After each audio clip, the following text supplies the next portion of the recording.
Ah! Bonjour les amis, j'espère que vous allez bien. Aujourd'hui, petite promotion sur notre site internet laboiserie.fr. On a regroupé tout ce qui nous restait de notre boutique éphémère. C'est surtout en fait ce qui nous reste, on a décidé de le mettre à moins 50%. Ça fait partie de la nouvelle collection, etc. Donc il n'y aura pas toutes les tailles, il n'y aura pas des quantités astronomiques, mais vu qu'il nous restait quelques centaines de produits, on s'est dit, on fait un petit onglet promotion sur notre petit site internet à moins 50. Et il y a vraiment pas mal de choses, on a mis pas mal de stickers, on a mis pas mal de t-shirts, on a mis des pulls de nouvelle collection. Si vous voulez vous faire un petit plaisir à moindre frais, et ça fait toujours plaisir, c'est moins 50 sur tout ce qu'on a proposé dans l'onglet promotion, c'est moins 50%. Donc c'est peut-être l'occasion pour vous de vous faire un petit kiff les amis. En tout cas, c'est dès à présent disponible avec cette petite nouveauté, cette petite chemise, voilà, boiserie années 70 avec le petit visuel qui va bien. Tout ça c'est dispo sur le petit site internet Chocho Sacogne. Bonjour Médéric. Mon petit Lucien. Enchanté, comment allez-vous? Ah, ça va pas trop mal. Bonjour Philisme. Il veut pas, Bah regarde. oui, c'est esquivé. Il est tout. Ah le salaud. Imagine un luxembourgeois qui vient jusqu'à Angers. Oh là là. Bon là aujourd'hui petite vidéo les amis, franchement croustillante. Je pense que vous avez bien aimé. Médo, J'avais fait un petit post sur Instagram, ça avait fait déjà. ça avait fait déjà un certain débat, on va pas se mentir. Et t'expliques? Ouais, bah ouais, c'est à contre-cœur que ma Golf R32 est arrivée chez ce fou.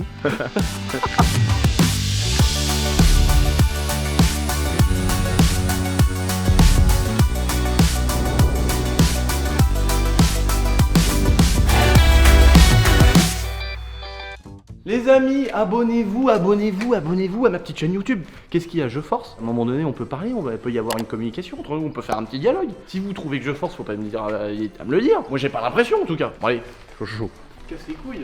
J'ai pas l'impression de forcer, moi. C'est quoi ce bordel? Toujours en train de me dire, tu forces.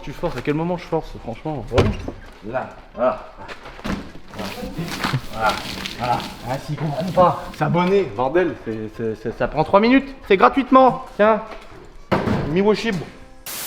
Attends, il nous l'avait caché au départ parce qu'il faut savoir que Médo il a jamais fait le flambeur. On a rencontré Médo avec le partenaire Shiftech. À la base c'est Babas qui avait des histoires d'injecteurs sur la 1M qu'on vous a fait gagner. Médo a dit ah bah il y a la M5 et tout, on peut faire un truc etc. Puis on s'est rencontrés, puis Médo donc on voit.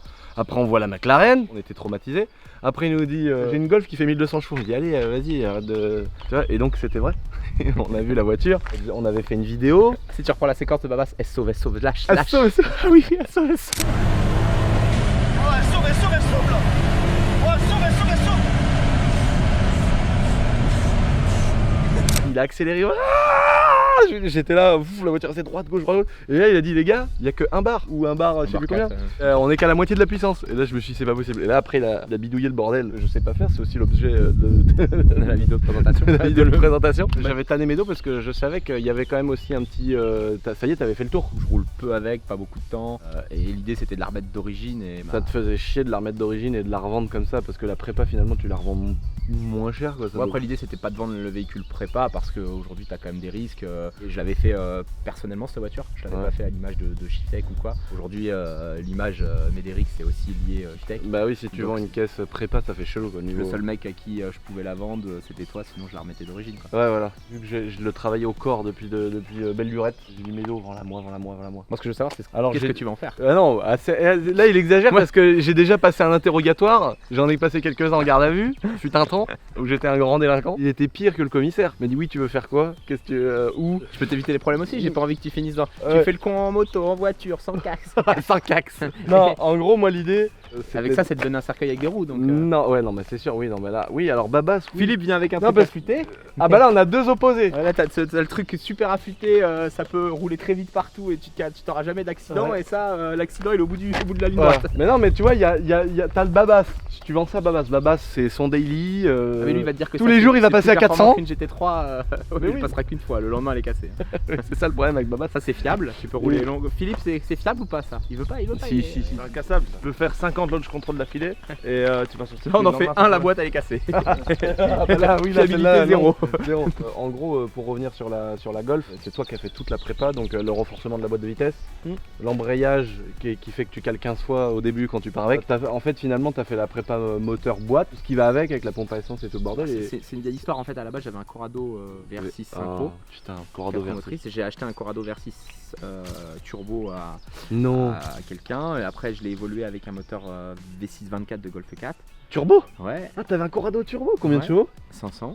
Et après, j'ai dit je vais faire un R32 3 litres 2 dans le Corrado. Les années ont passé parce que ces projets-là, tu les commences, il te faut 6 ans pour les faire, quoi. Bah parce oui. qu'on n'a pas le temps, parce qu'il te manque une pièce. Puis les pièces elles sont longues, les machins, les trucs sur mesure. Donc t'as des nouveaux trucs qui arrivent, un nouveau turbo, une nouvelle voiture. Et là, je me suis dit, bon bah, je vais acheter une R32 pour mettre 1000 chevaux, ça sera quand même mieux qu'un Corrado. J'ai acheté une R32, j'ai mis le moteur dans la R32 et bon bah maintenant ça fait 7 ans que ça roule comme ça. Et finalement, c'est une histoire qui dure depuis 2006, quoi. Finalement, c'est presque fiable. Fiable, ça veut rien dire. Parce Non, que, mais c'est une caisse que tu sors le dimanche, tu te fais un je suis plaisir. venu à ta boutique abonnée, à ta boutique éphémère d'Angers réussite là, à l'hippodrome et tout. Quand j'arrive, les gens ils sont choqués. Ils disent ça roule pas, c'est pas Tu possible. peux de pas mettre- avoir 200 bornes avec. Ouais. Voilà, je dis bah si, je suis venu de Tours, autoroute tranquille, 6ème rapport et non, ça roule bien. Ça roule bien. Après, la fiabilité, c'est quand tu commences à accélérer à plusieurs reprises. Bah ça se trouve là, on va commencer la vidéo, on va pas la finir quoi. Tu le sais, t'en es Bah conscient. oui, bah c'est pour oui. ça que je voulais pas la vendre aussi parce que Oui, le mec il va faire le con avec, il va la casser. En une journée, il peut la casser. Si Oui. déjà il part en premier à l'accélération, il casse la boîte. et s'il fait un sur-régime, il saute un ressort de soupape, une soupape. Bon voilà, il y a plein. Et je te l'avais mis en mode off, 750 chevaux. Tu m'as appelé pour me dire c'est comment pour mettre full. Mais non, mais je me suis dit, je vais bien me faire une Axel quand même pour voir la diff. Évidemment que moi je m'en fous de rouler avec 1200 chevaux. Et donc là, moi ce qui m'impressionne, c'est de voir des gros freins de Cayenne dessus. C'est des étriers énormes. En châssis, t'as les freins de Cayenne, les barres anti-roulis, les suspensions, les cylindres blocs renforcés, et c'est tout. L'idée c'était pas d'avoir un châssis performant. Le châssis c'est une merguez, hein. Ça à côté c'est mais c'est oui. Elon Musk. Bah oui, donc, un truc qui est mortel aussi, qui est complètement nécessaire. C'est le bidon dans le coffre, ouais. C'est le bidon, le bidon d'huile d'une part. Mais là, il y a quand même un truc. C'est une pompe qui fait 1000 litres à l'heure. Ouais, alors donc c'est annoncé à 1000, c'est sa référence selon la pression que tu utilises. Donc tu as 2 pompes dans le réservoir, tu as celle-ci et tu as un réservoir pour pas déjauger, ce qui fait que tu peux... c'est pas comme une voiture de piste, là, et GT3 elle va avoir le système anti-déjaugeage en courbe. Là c'est pour en ligne droite, quand tu accélères, tu plaques l'essence dans le fond du réservoir, c'est pour pas déjauger en accélération. Mais c'est trop beau comment c'est fait. Ça reprend, Ça, c'est un Allemand. ça reprend la fixation au milieu de la route de gauche. Je trouve ça trop beau. La qualité de finition elle est exceptionnelle. Ouais, c'est magnifique quoi. C'est là qu'on voit les détails de la prépa, jusqu'où ça va quoi. Mais Là c'est du 100% fait maison Ouais, mais avec là- mes connaissances, tu vois. Ouais, 100% fait maison, tu vois les pièces de fou. Moi quand je la vois la voiture, je la trouve vraiment incroyable. On n'a jamais fait trop de sujets sur la voiture, on en avait parlé vite fait, on avait une Axel et elle a l'intérieur magnifique, elle a les jantes, elles sont parfaites. C'est tout d'origine de toute façon. Ouais non mais Là, il c'est manque beau. la grille. Elles La sont grille, vraiment elle est- belles. Elle est dedans parce que je roule sans la grille, sinon l'huile elle chauffe, il y a le radiateur d'huile qui est juste ici. Ouais voilà ouais.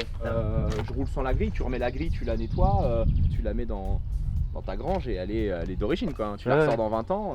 Ouais, tu vas sur un rasso, faut vraiment que le gars il regarde en dessous, qu'il voit la ligne en diamètre gouttière. Ouais, il va voir l'échangeur ici. Ouais. J'avais Mais acheté une lame. en vrai, tu peins les chargeurs en noir. Le Faut mec, faut mettre- juste qu'il voit l'échappement. Et puis Voilà. si tu démarres, là, il a compris. Quand tu démarres la voiture, là, à l'heure actuelle, elle fait un petit clac, clac, clac, clac, clac. En fait, C'est une fuite de collecteur c'est une petite fuite d'air qui sort sur le collecteur. Donc déjà, il y a déjà de la pression qui sort de là. Enfin, ça passe pas Ça dans le enclenche turbo. pas les perfs, c'est juste que le son est... Ah si, tu pourrais dire que t'as un peu plus de lag. Non, mais moi, l'idée, c'est de ressortir le collecteur avec le turbo. Regardez tout ça. Repeindre tous ces petits... Moi ce que Ouais, j'ai pas... voilà, voilà, ce que j'ai pas fini. faire des finitions comme ça, sympa, tu vois. Remettre C'est ça ça. et ça de la même couleur. Changer la gaine, tu vois. Bon, Et- assez parlé, Médo, est-ce que tu nous emmènes? Moi, je veux que tu conduises et que tu nous emmènes et que tu nous montres comment ça marche. Je pensais avoir fait le dernier tour à la boutique éphémère et non, je suis encore dedans. Tu vois, là t'as la lambda et là Ouais. t'as le boost.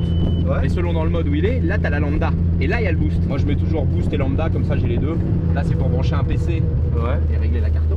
Si la voiture elle est trop riche, elle coupe. Si là si tu voudrais accélérer sur place, tu peux pas. Ah ouais. Elle a la protection température, Non. donc elle est pas chaude, tu peux pas accélérer. S'il y a trop de température d'échappement, elle coupe. Bon, il y a encore des sécurités, t'as beau avoir un boîtier, il y a quelques sécus quoi. Après si tu te cours dans un rapport, que tu fais un sur-régime, Oui, machin, voilà, ouais. à l'intérieur t'as que ça qui fait que et le son, parce que ça fait du barouf.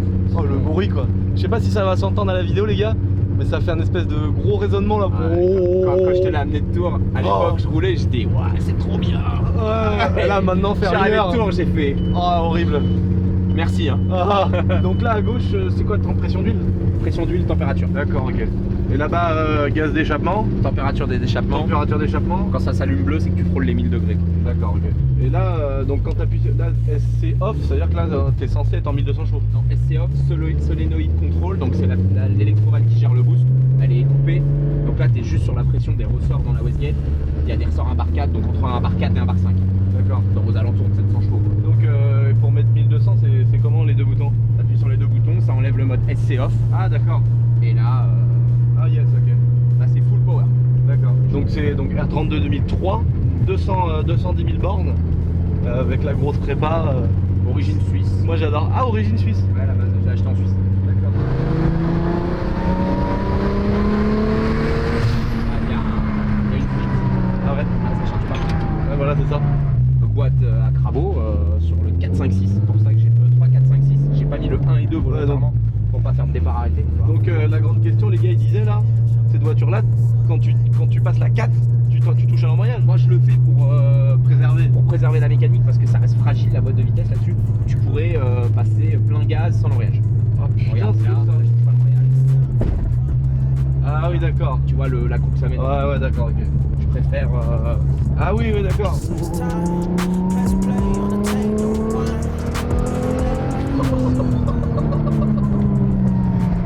Et là on est Pas de pression de turbo. ouais, là on est sur le mode, il n'y a pas de chevaux. Et franchement, tu nous as emmené dans une route là, spéciale de rallye là. Là une GT3 doit bien se défendre. Ah, mais là, on va voir ça après. Mais Restez les amis parce que là on vous parle de la Golf et puis après on va essayer la GT3, voir ce que ça donne.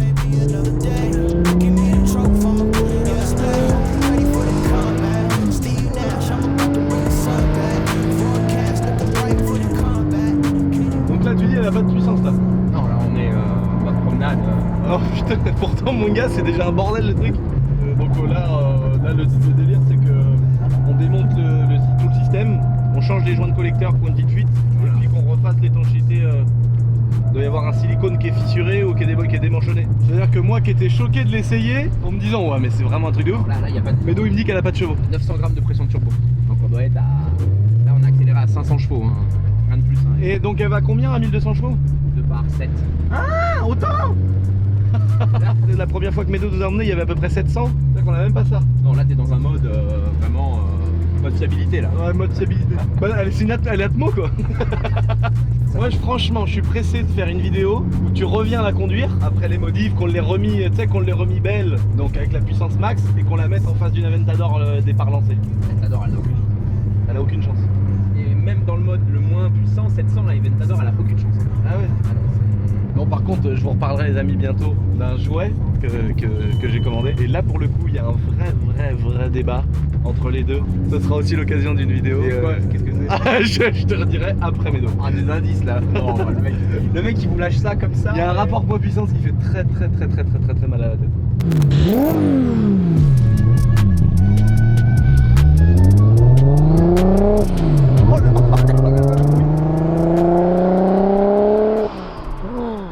Oh le bruit.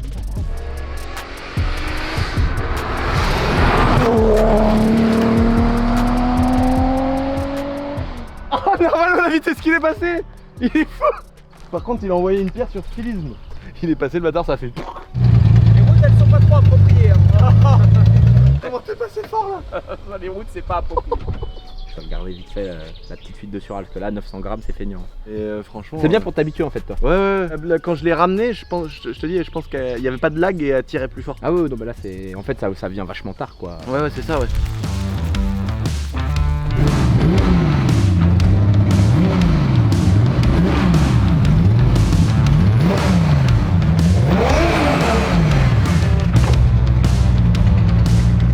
Oh non. Moi j'ai rien pu faire. Le cœur y était mais j'ai rien pu faire. Donc les amis, comme on disait tout à l'heure avec Médo, c'est des grosses prépas, il y a beaucoup d'entretien et puis plus de possibilités de petites galères, de petites pannes. Là en l'occurrence, quand on accélère, elle charge à 0,8 bar, alors que cette prépa là, pour sortir 1200 chevaux, c'est 2,7 bars de pression dans le moteur. Donc là 0,8 bar, ça veut dire que il y a une partie de la pression qui part quelque part. Deux cas de figure. Il y a un premier truc, c'est que Médo m'expliquait qu'il y avait des goujons de culasse trop longs. En gros, il y a une pièce qui tape dans une autre, qui fait qu'il peut pas venir bien plaquer le collecteur d'échappement. Donc le collecteur d'échappement, c'est là où les gaz d'échappement sortent, tu vois. Donc tu as les 6 cylindres qui viennent faire un espèce d'escargot là pour aller derrière alimenter le turbo. Donc ça fait 6 sorties en une. Et c'est ça le rôle du collecteur. C'est pour ça qu'on voit les 6 tuyaux qui s'entremêlent pour aller dans le turbo. Et donc en fait, au lieu que sur un moteur atmosphérique d'origine, que les 6 tuyaux deviennent 2, puis un seul tuyau, et puis après ça va au pare-choc derrière le pot d'échappement de la voiture. Et ben là, avant de partir dans la ligne d'échappement de la voiture, les gaz viennent dans le turbo pour faire tourner une hélice qui sur le même axe va faire tourner du coup la deuxième deuxième hélice, ça va pousser l'air en fait du turbo, qui va passer dans l'échangeur simplement pour faire refroidir l'air, et ensuite ça revient dans toute cette tubulure, voilà, donc ça c'est le plénium, qui va venir souffler l'air dans le moteur. Donc en fait on va forcer le moteur, un moteur atmosphérique, c'est lui qui va aspirer directement l'air par l'admission pour alimenter le moteur, et là avec le système de turbocompresseur, ça va venir en fait pousser l'air par les gaz d'échappement qui vont faire tourner la première hélice, qui par cet axe va faire tourner la deuxième, va pousser l'air dans le moteur. Enfin, quand tu forces l'air à rentrer dans le moteur, bah ça, tu gagnes c'est physique en fait, c'est assez compliqué, mais même moi, c'est marrant comment ça fonctionne, je trouve ça fou. Mais bon, il y a aussi plein d'autres paramètres qui viennent autour, comme ce qu'on vous a montré, la pompe à essence 1000 litres à l'heure dans le coffre, plus des pompes à essence immergées, plus des injecteurs. Pour le coup, pour une telle puissance, tu as aussi également le moteur qui doit être renforcé, donc carrément les bielles et les pistons, des régulateurs de pression, des dump valves, des wastegates de turbo, et puis des pièces de qualité quoi, sur une préparation pareille. Tu peux pas bourriner comme on a fait un peu sur la 530i, parce que du coup, avec autant de puissance, tout casse directement. Donc on va redémonter tout ce dispositif, mais on va le faire plus tard. D'abord on va trouver la fuite de surave. Et ça peut aussi venir d'une durite, parce qu'il y a quand même pas mal de durite, tu vois. Quand la voiture reste stockée pendant 2 ans, le sec et tout ça, ça vient faire durcir un peu le silicone. Ce qui fait qu'on a sûrement une durite, soit qui est démanchonnée, donc on va regarder en dessous, on va vous filmer tout ça. Soit qui coupe, des fois ça coupe net, ou une grosse pièce qui est démanchonnée. Mais Medo m'a dit que ça lui était jamais arrivé de démanchonner, parce que c'est vraiment bien fait. C'est souvent le problème des prépas en fait, le problème de ce genre de prépa. T'as tellement de pression qui passe là-dedans, que d'un seul coup, pouf, t'as un tuyau qui se démanchonne parce que ça souffle trop dedans. Mais là, quand tu vois les belles pièces en aluminium et tout, oh là là, comment c'est beau quoi. Par contre, l'enfer à démonter ça. Voilà, tu veux démonter les pièces, faut sauter toute la face avant. Mais bon, en même temps, ça doit pas être de la galère de démonter la face avant. Là. Tu la mets sur le pont là, tu l'as comme ça la caisse là, imagine, tu sors toute la face avant, paf, t'as tout. Intercolleur, machin, tu peux tout bricoler. C'est ça qui est ouf avec ces voitures là. D'ailleurs, pour info, ma petite 330D, les amis, ma 330D 204, on a eu pas mal de galères dessus. Déjà, je l'ai acheté parce qu'elle avait 150 000 bornes. On l'a amené ici, en l'amenant ici, la boîte de vitesse a explosé. Donc, on a mis une deuxième boîte de vitesse qui ne marche pas. Donc, super. Donc là, on a une troisième boîte de vitesse qu'on va installer. J'ai mis le petit paquet entre temps. On a changé les amortisseurs, on a changé pas mal de trucs dessus, les freins, les plaquettes de frein, les amortisseurs arrière. Enfin, on a fait un gros entretien quoi. Donc on va gérer ça. Et puis je vais enfin pouvoir avoir mon petit daily. En fait je l'avais pris en daily, mais ça me mange tellement la vie que je sens que je vais la revendre dès qu'elle va être prête. Parce que je m'étais dit putain, j'ai une belle 330D 204 46 avec une boule et tout pour tracter, c'est trop bien. Mais ça me mange la vie là, cette boîte de vitesse de mort. Comme mon Dodge d'ailleurs, je vous ai pas parlé de mon Dodge. Mon Dodge Ram, je l'ai prêté à un pote. Il a explosé la boîte de vitesse. Ça doit faire 6 mois que ça dure. Parce que les boîtes de vitesse sont introuvables, parce que c'est la merde machin. Donc c'est pour ça que vous voyez plus mon Dodge. J'ai vu pas mal dans les commentaires de gens qui m'ont dit ouais ça donne quoi le Dodge, on le voit plus, tu nous as pas tenu au courant, etc. Donc il est en réparation chez mon pote à Rennes. Et bah voilà, qu'est-ce que vous voulez que je vous dise de plus? On attend la boîte de vitesse des États-Unis. C'est parti, je vais mettre des crics sous la voiture, je vais me changeoter et on va foutre les mains là-dedans. On va la laisser refroidir 5 minutes et puis on va chercher le petit problème qu'elle doit avoir. Ça doit être tout con, mais on va s'occuper de ça. Milwaukee, ils vont donner du matériel. Voilà. Oh là là, magnifique. Ah là là, pour travailler, le bonheur. Bon les amis, on va commencer sur cette petite Golf à démonter les durites d'admission. On va jeter un petit coup d'œil en dessous, je vais les lever avec un cric. On va commencer à démonter tout ça. On va vous faire un petit timelapse, des petits plans de coupe les amis, chaud. Oh là là, oh l'intercolleur. Oh l'épaisseur de l'intercolleur mon gars. Oh, la tuyauterie soudée mon gars. Les beaux petits combinés filetés. Yeah, I hope you're ready for the comeback. Steve Nash, I'm about to bring the sun back. Forecast looking bright for the comeback. Can't ignore it, promise you can never sun that. I pray for it, get ready for the comeback. Yeah, yeah. I think it's time for... Ah le diamètre de tubulure les gars. Voilà la taille de la dump valve. C'est ça qui fait... Comme les Japs. En fait ça sert à réguler la pression qu'il y a dans le conduit pendant que tu relâches les gaz. En fait pendant que tu passes une vitesse ou pendant que tu relâches les gaz, bah, ton moteur il continue à tourner, il continue à souffler dans le turbo. C'est-à-dire qu'en fait si tu accélères pas, ça sert à rien de comprimer dans le moteur. Et pour éviter d'avoir des surpressions, t'as ça la dump valve qui fait que quand tu lâches les gaz, automatiquement en fait par une petite dépression, elle sait que t'accélères plus et du coup plaf, elle relâche l'air. C'est pour ça que quand t'accélères, et dès que tu relâches, la petite durite qui arrive ici dedans, tac, dépression, paf, et ça ouvre. C'est pour ça que toute la pression de turbo elle sort par ici. C'est pour ça que t'as beaucoup d'air comprimé qui sort par là. Et c'est pour ça que t'as un bruit de... Donc déjà un premier élément de démonter. Je pense les amis que la panne elle était bien là. Le chef Medo il connaît bien sa voiture. Le système à Medo il a dit ça peut pas démanchonner, c'est trop bien fait. Donc c'est forcément une durite qui casse. Voilà. Voilà la panne. Donc tu vois, la durite coupée carrément. Donc là toute la pression d'air est sortie par là. Et le système il est tellement puissant, il est tellement performant que le turbo si tu veux, malgré qu'il y ait cette grosse ouverture, il envoyait quand même 800 grammes de pression. C'est ça qui est ouf, c'est juste ça. Alors il y en a peut-être une deuxième mais je pense pas honnêtement. Mais de toute façon on avait prévu de refaire un petit check-up de toute la mécanique. Donc voilà, problème trouvé. Oh, la durite mon gars, en plus ce qu'elle doit prendre dans ses morts, elle prend presque 3 barres en pleine bouche. Tu m'étonnes qu'à un moment donné elle a cédé frère. Elle a dit c'est bon, ça va, merci la France. Bon les amis, maintenant qu'on a trouvé la panne, on va commander la durite du Seigneur toute neuve. J'ai besoin de vos avis sur ce petit projet. Est-ce que je remonte la durite, on part sur des vidéos, on roule la caisse, etc. Ou est-ce que vous êtes plus chaud, je tourne une vidéo où je répare les petits soucis qu'elle a. Il y a un petit radiateur d'huile qui a une petite fuite d'huile, il y a le joint de collecteur à changer, ça permettra de voir le turbo et tout le bordel. Là par exemple, tu vois, il y a un petit bout de faisceau à refaire, enfin un petit bout de gaine à remettre pour bien cacher le faisceau, que ça fasse bien propre. Il y a 2-3 petits détails comme ça, mais si je le fais, ça je le fais bien. Je la mets sur le pont, je défais toute la face avant, j'enlève toute la mécanique et puis j'en profite pour refaire peindre des pièces, un peu de la couleur de la voiture pour faire un truc stylé. Est-ce que vous voulez ça en vidéo ou est-ce que c'est un truc vous en foutez? Je pense que de la mécanique là-dessus vous allez un peu kiffer. Moi je pense que vous allez vouloir une vidéo mais j'ai besoin de votre confirmation en commentaire. Surtout qu'en ce moment, s'y tient vraiment aux commentaires. Vous êtes beaucoup à mettre des bons commentaires, vous êtes beaucoup à mettre des critiques constructives quand il y a besoin. Justement je vous demande encore d'utiliser cet espace là. Est-ce que vous êtes chaud? Je fais une vidéo, que une vidéo mécanique. Alors effectivement il y en a que ça va saouler un petit peu. Je sors toute la mécanique de la voiture, je démonte toute la face avant, je démonte toute la suralimentation et puis on repart sur un truc nickel et là du coup elle fera ses 1200 chevaux. On pourra essayer ça sur des pistes d'avion et tout le bordel. Mettez-moi ça en commentaire et puis maintenant je vous laisse kiffer les belles images de l'essai de la GT3 de notre ami Philippe de Shiftech. Honestly, I don't know who the fuck to trust. Is she my friend or my foe?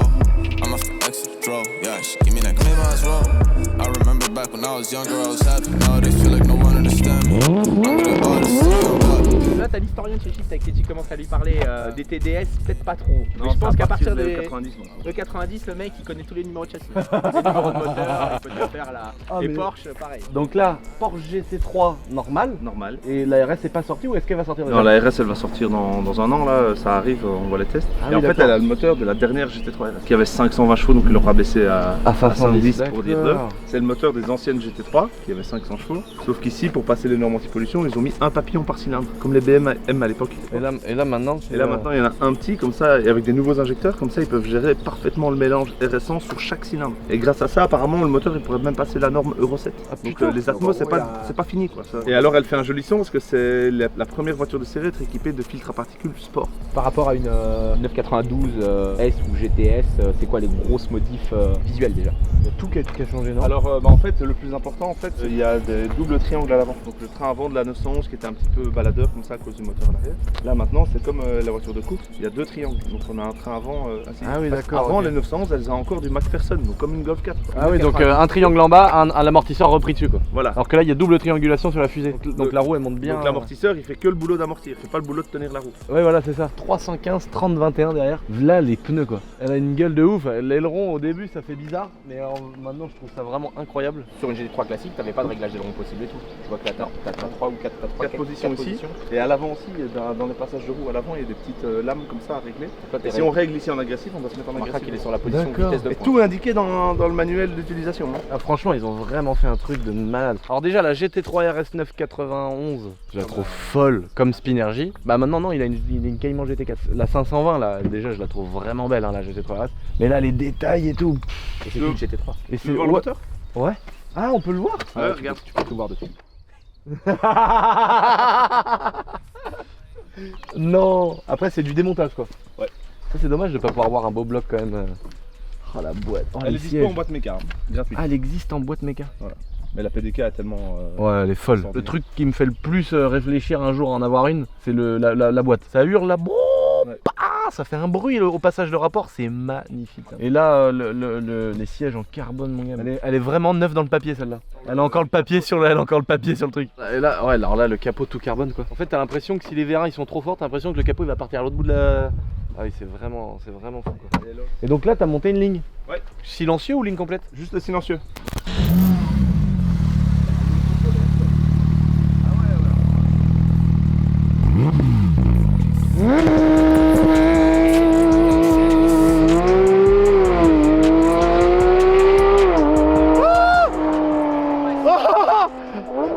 Oh non! Oh là là, comment c'est un truc de malade! Et elle a les FAP. C'est une bécane. Oh le bruit. Mais c'est marrant. amortit la route, bro. Oh non,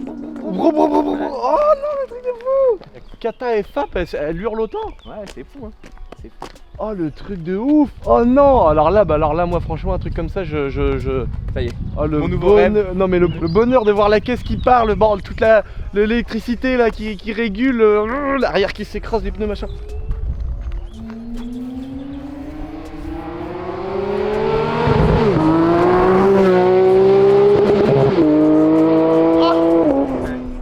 Le rupteur Porsche approuve. Hein. Oh là Parce que tu sais que les Bah là c'est écrit dans la boîte Tu noire. sais là. que les Porsches, t'as des plages. Voilà. Ah le port. Mais c'est vraiment un Sagouin. Incroyable. Ça chante grave, hein. Ah ouais. Oh là là, on dirait une moto. Truc de C'est ça qui est bon. fou, C'est quoi. pas ce qui pousse le plus parce que le turbo la dégomme d'un départ arrêté. Mais les 9000 tours dans les oreilles. Le passage de vitesse, les tours que le moteur il prend, putain, le jouet et les rétrogradages, franchement. Ah ouais. Non, on a notre système de valve. Oui, c'est ce que j'ai vu. Fermé, ouverte. Tu vois.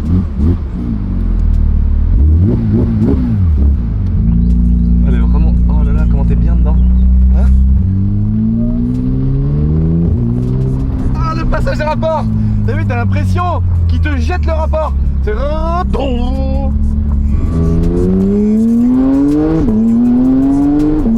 Oh putain. Ah, comment c'est mortel! Je trouve que c'est quand même cher, tu vois. En vrai, quand tu vois le kiff et tout, c'est normal en vrai.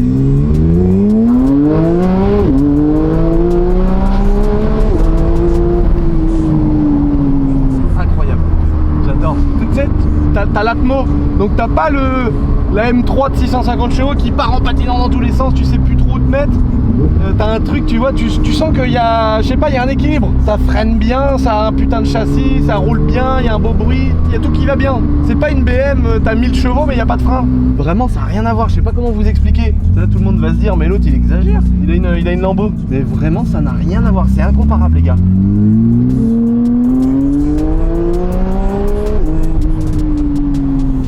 Oh, c'est mortel. Elle est pas à vendre, il a dit. Salaud. Il y a qu'à faire ton. Mais t'as qu'à faire. Mais attends, mais. Dis donc. 5 ans. Regardez ce qu'il me fait. 5 ans que j'ai mis à me le payer, il faut un coup de soulier dans mon hélicoptère. Qu'est-ce que ça va être si j'en ai un vrai un jour, tu vas me lancer une roquette dedans? Les amis, merci d'avoir regardé cette petite vidéo. Mettez-moi en commentaire si vous voulez une vidéo mécanique de la mort sur la Golf R32 1200 chevaux où on démonte toute la suralimentation, où ça va vraiment être axé mécanique, où vous parlez de détails et tout. Et on va en profiter pour faire graver des petites pièces par notre pote Fokker, par faire de la peinture, faire des trucs stylés. N'oubliez pas également moins 50% dans l'onglet promotion sur notre petit site internet, il y a vraiment pas mal de choses, donc c'est peut-être l'occasion d'aller vous faire plaisir les potes. Sur ce, bah abonnez-vous, très important, et je vous dis topette.